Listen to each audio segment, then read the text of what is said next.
J'ai tenu l'agence postale, j'étais la postière du village pendant 12 ans et demi. Tout le monde me connaissait, moi je connaissais tout le monde, parce que la cabine était chez moi, la cabine était... Ah bon. Puis alors c'était pas tellement insonorisé. Alors je préfère vous dire que des fois c'était gênant, j'allais dans ma cuisine. Hein. Et puis une fois, il y avait la mère d'un ami, là, elle téléphonait, puis je l'entendais qui disait « Mais j'entends rien, j'entends rien !» Bon, je dis « Je vais voir ». Elle avait mis le téléphone la tête en bas. Il y avait surtout des agriculteurs et puis des gens qui faisaient les huîtres. Oui, c'est ça. Je me souviens que les femmes, quand elles allaient à la marée, il n'y avait pas de pantalon à cette époque-là. Des pantalons comme on porte maintenant. C'était des grandes culottes presque bouffantes. Ils mettaient leur robe dedans. Voilà. Alors c'était énorme. Bah, oui. Alors elles allaient à la marée comme ça. Presque tout le monde allait dans le village. Il y avait beaucoup qui allaient à la marée. C'est la polyculture. On avait des vaches laitières, puis on faisait des céréales. Moi j'ai commencé avec des chevaux. À 13 ans, j'ai commencé à labourer tout seul avec des chevaux. Puis après, on avait 3 par moment. Puis après, j'ai acheté un tracteur. Après, on avait des Normands en premier. Puis après, on avait des noirs et blanches. En premier, on n'avait pas, on faisait la traite à la main. En dernier, on avait une trieuse. On avait 2 petites vignes. Une année, j'avais 5000 litres de vin dans ma cave. On distillait tous les ans, on en distillait une demi-barrique. Ah ben en effet. On faisait 20 litres d'eau de vie. Après, je faisais du pinot. Il y avait 2 boulangeries. Ah oui. Combien il y avait de coiffeurs? Il n'y en avait qu'un. Oui, il devait y avoir un coiffeur, enfin une coiffeuse. J'ai dit, il n'y avait pas de boucher, c'était le boucher qui passait avec sa camionnette. Marchand de poissons également avec ça. Ah, il y avait 2 épiceries, il y avait chez Baudin plus haut. Donc après le reste, c'était des gens, des commerçants qui déambulaient. Alors les marchands de vêtements, les marchands d'ustensiles électroménagers. Voilà. La Loumeau était avant tout agriculteur. Connu papa avec ses premiers achats de tracteurs, mais avant il y avait des chevaux, il y avait 3, 4 chevaux. Ah oui. Voilà. Et puis j'ai le souvenir aussi que là encore à cette époque-là, entre voisins, eh bien on se prêtait le matériel. On allait chercher chez un tel, on allait chercher la charrue, on allait chercher d'autres chevaux pour tirer, pour emmener la paille, le foin qui était très lourd. Et bien on mettait un cheval de plus. Il y avait le fameux tombereau dans lequel on mettait les betteraves. Alors là, le bonheur absolu, on montait dans ce tombereau avec les betteraves et tout. Et après, c'était un engin qu'on faisait basculer comme ça. Et alors, le but, c'était d'être dedans et de tomber avec nous, on tombait avec les betteraves et tout. J'en ai un souvenir de ça, c'était extraordinaire. J'habitais à la place du bureau de tabac, là. Ah oui. Ah, bah oui, au début, on n'avait pas de douche, ça, c'est sûr. Après, on les a installés après. On louait une machine à laver. Ah, vous aviez une machine à laver? Non, qu'on louait. Ah, vous une fois par semaine. On avait le gros seau avec la cossotte. Ah. Et on n'ouvrait pas le robinet comme ça. Hein. Le robinet, on l'ouvrait quand il y avait vraiment besoin. Et donc, j'ai le souvenir de ça, la cossotte. Donc, c'était il y a un petit bol avec une longue tige comme ça. On le mettait dans l'eau, puis on l'inclinait, puis on se lavait les mains. C'est ce petit jet. Et puis hop, on le retournait tout de suite dès que c'était fini pour l'économiser. Quand on voulait aller chez mes beaux-parents, par exemple le dimanche, eh bien, on n'avait qu'un vélo pour 2. Alors mon mari, il n'y avait pas de circulation, vous savez. Oui, ben, je m'en doute. Hein. Et mon mari donc tenait le vélo. Moi, je me mettais sur le porte-bagages et je tirais le landau. Vous vous rendez compte un peu? Ben oui, mais voilà. On faisait avec les moyens du bord. Et vous alliez jusqu'où comme ça? Ben, Cour Wilson, à La Rochelle. Tout se faisait à pied, sur le dos du cheval quand j'allais avec papa dans certains endroits. Et puis le vélo. Voilà, on avait un petit vélo. Hein, des vieux vélos, des machins, mais voilà. Il y avait quelques voitures, mais très peu. Très peu. On dormait dans la même chambre que mes grands-parents. Et il faisait froid, donc grand-mère nous mettait nos briques, et elle se déshabillait le soir. Elle se déshabillait au pied du lit, et comme il faisait froid, dans une petite casserole qu'elle avait, elle mettait de l'alcool à brûler, elle posait ça sur une brique sur le plancher, et elle craquait l'allumette, et elle défaisait son chignon, et elle se brossait ses grands cheveux. Chez les grands-parents, il n'y avait pas de sanitaire. On n'avait pas d'eau chaude, on n'avait que l'eau courante, l'eau froide, et on avait de la chance, parce qu'il y en avait qui n'en avaient pas dans certaines maisons. Et il fallait aller dans le fond du jardin, sur des espèces de fûts, et c'était le papier de journal pour s'essuyer. C'était horrible. Il fallait aller dans ce fond du jardin, avec les araignées autour de vous. Ah, je ne pouvais pas. Et un jour, papa me dit, bon, tu viens avec moi, on va aller au tas de bourgs, à Pampin, jeter nos bourgs. Donc il prend sa poubelle, on avait une cime Camille, ouvre le coffre de la cime Camille, met tout dedans, et nous voilà partis tous les deux, le soir, il faisait nuit, au bourg. Donc on est arrivé, on n'a rien vu. Papa a laissé les phares allumés, il a laissé le moteur, il a ouvert le coffre, il a jeté, et à un moment donné, on a entendu des drôles de bruits. Et là, papa s'est retourné, et dans les phares de la voiture, il y avait des rats qui étaient longs comme ça, mais énormes. Là, on est vite remonté dans la voiture, on est parti, on ne peut plus jamais retourner. Oui, je me souviens de l'école. L'école avec la rigueur, ça rigolait pas. À l'école, c'était le tablier obligatoire. Hein, donc on avait bon, rien de méchant, on n'était pas pour garde à vous, mais il y avait de la rigueur. Et puis on craignait l'instituteur, hein, c'était en rang, bonjour madame, c'était le grand respect de tout ça. Quoi. On jouait beaucoup aux gendarmes et aux voleurs. Alors c'était, voilà, les gendarmes et les voleurs. Alors, les gendarmes devaient capturer les voleurs, et on faisait ce qu'on appelle des chaînes de vie. On s'accrochait les uns aux autres, et puis après avec les copains, il fallait échapper à la vigilance des gendarmes, et puis couper la chaîne des voleurs, et les voleurs s'en allaient à nouveau, et il fallait les reprendre. Alors, il y avait ça, il y avait les billes, le jeu des billes. Alors là, les jeux de billes avec les boulets, avec les belles agates, c'était merveilleux. Et puis alors après, la période de l'été, quand les périodes de l'été arrivaient, c'était le Tour de France, avec les capsules de boissons, qui étaient le Very Good, à cette époque-là, le Pepsi Cola. Et bien, on marquait à l'intérieur de la capsule le nom du coureur qu'on choisissait. Alors c'était Bobet, c'était Darrigade, c'était Anquetil, c'était Gradzik, c'était tous ces noms-là. On les marquait et on faisait des chemins incroyables avec des étapes. On faisait des étapes et on tapait avec le bouchon, on était toujours à genoux. D'ailleurs, je n'ai jamais eu de pantalon long parce que je les déchirais en deux coutures à peau, parce qu'on était toujours à genoux pour jouer aux billes, au fameux bouchon pour jouer au Tour de France. C'était fabuleux, quoi. On ne pensait qu'à la récréation. On ne pensait qu'à la récréation. Les roues de vélo qui étaient les pneus qui ne servaient plus, qui étaient usagés, et on les faisait rouler avec nos mains, on faisait des courses avec ça, c'était fabuleux. C'était fabuleux, des courses de vélo. Donc on allait à l'école avec notre pneu sur le dos, et puis on le mettait après dans le coin de l'école, et puis à la récréation, on le reprenait pour aller, pour s'amuser. Puis les osselets, on jouait aux jeux osselets aussi. Ah ouais, les filles jouaient avec ça, mais on leur prenait leur jeu. Et ça se passait bien. Bien sûr qu'on les taquinait. Les toilettes à cette époque-là n'étaient pas fermées. Donc par au-dessus, on envoyait des verres d'eau. Donc ça faisait Alors on se faisait punir, bien sûr. Et la punition, alors moi j'étais le grand spécialiste de la punition. Et on nous mettait sous la cloche. Il y avait la cloche à l'école. C'était une punition qui me vexait, ça.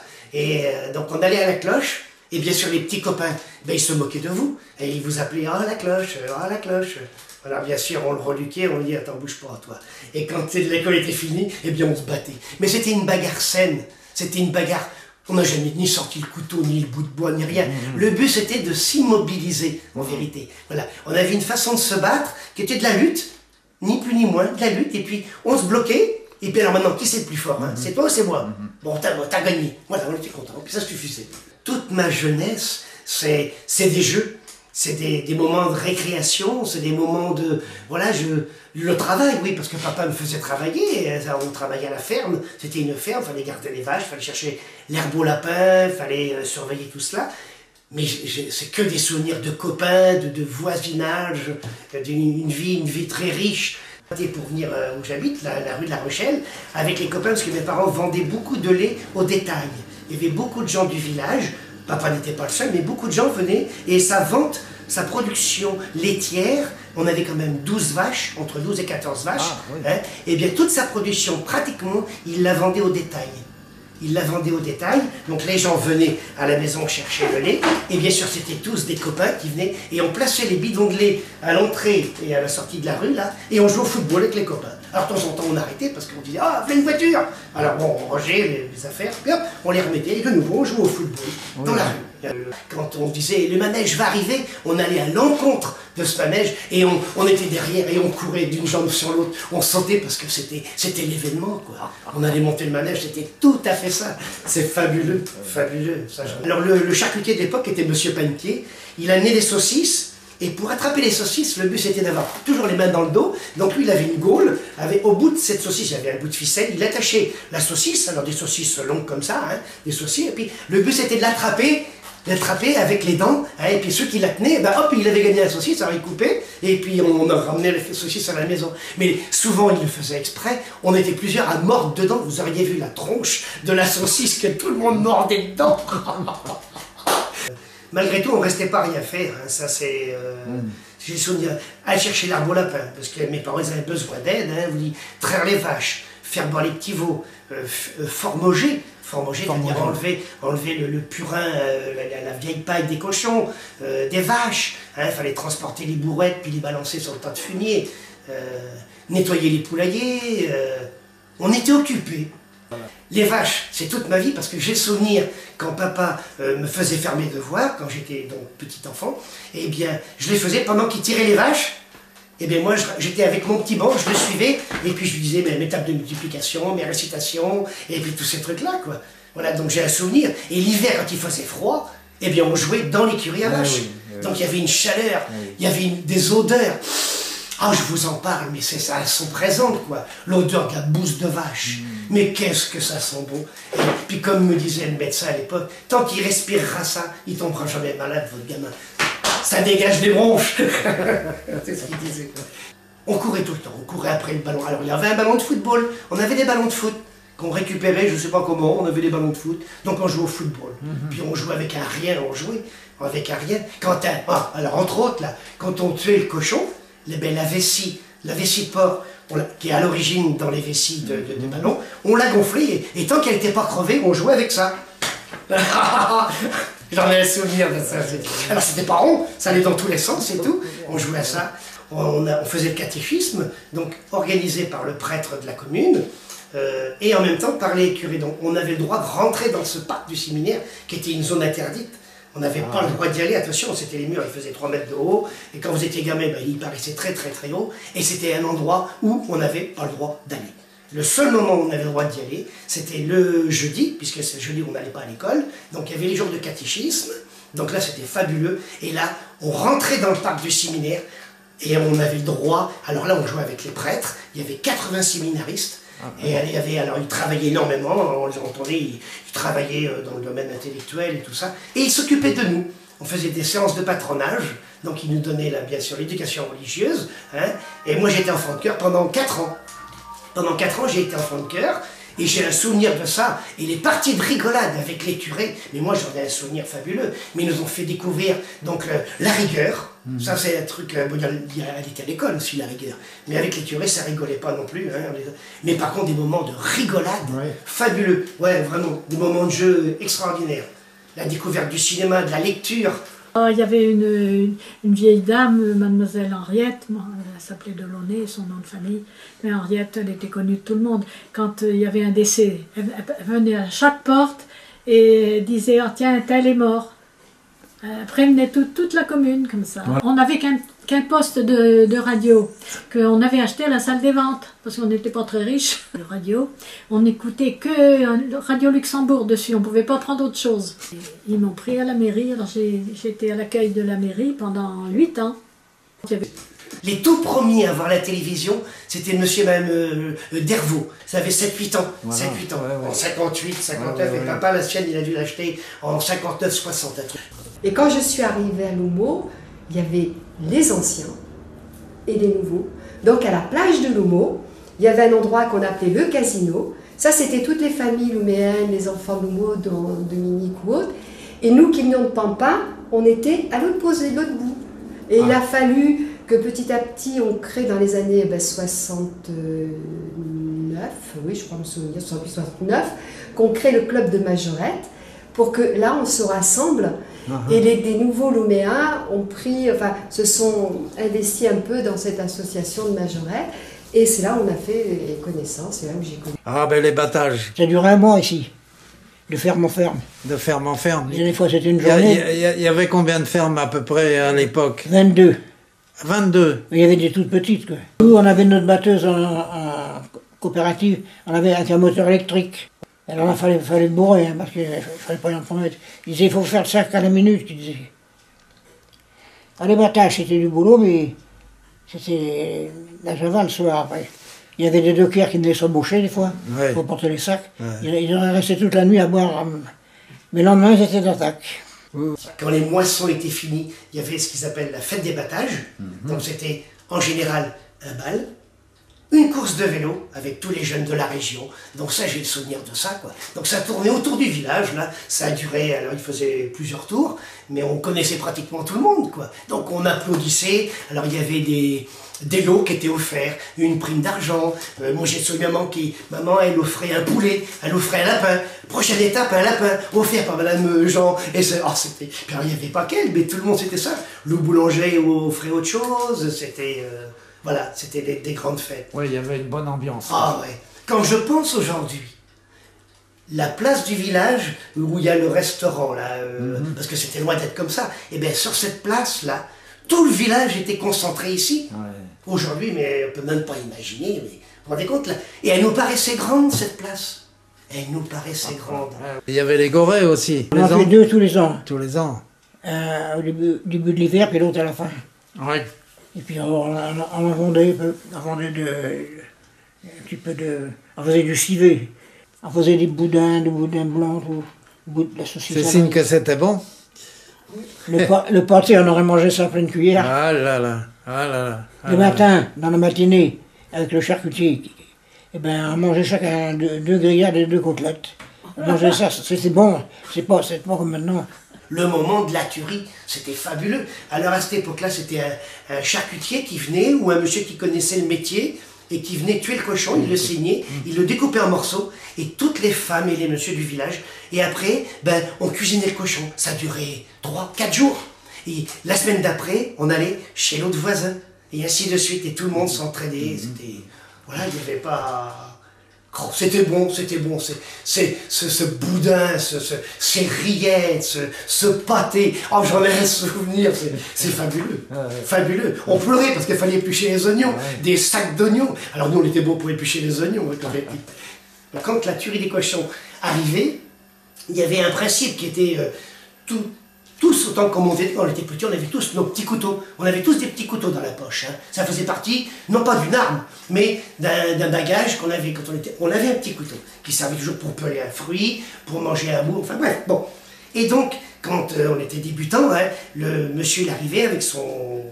Il tuait le cochon, il le grillait, et puis après, le jeu, c'était de dire au petit garçon, tiens, donne-moi ton couteau, je vais couper la queue du cochon, comme ça tu t'amuseras avec. Alors ben, le petit garçon, il donnait le couteau au boucher, hein, et le boucher, il prenait le couteau, et rac, il le mettait dans le trou de balle du cochon. Donc le couteau disparaissait. Et en principe, c'était toujours des pleurs à pu en finir, parce que le couteau, ça y est, il était disparu. Et en vérité, on le retrouvait quand on ouvrait le cochon et qu'on nettoyait les boyaux, on vous redonnait le couteau après. Et ça, j'ai souvenir des pleurs de chaque enfant. La grande fête, c'était le 14 juillet. Ça, c'était la grande fête. Oui. Ah ouais, c'était la fête qu'on attendait avec le manège, un petit manège pour les enfants. Et puis alors les jeux, tous les jeux, le fameux mode cocagne. Hein, maman, et puis partout. Alors les gens de la municipalité récupéraient des lots, et ceux qui s'occupaient de cette animation récupéraient des lots, donc des lapins, des poulets. On les montait en haut du mode cocagne. Et après, quand on était tous les gamins, à tour de rôle, hein, ben, on remontait le long de ce mode cocagne et on tapait. Hein, on tapait la bestiole, et puis suivant ce qu'on avait attrapé, ben, on vous le redescendait et on le ramenait à la maison, et ainsi de suite. Oh, c'était fabuleux, quoi. Il y avait la fameuse poêle. Oh, il y avait une poêle.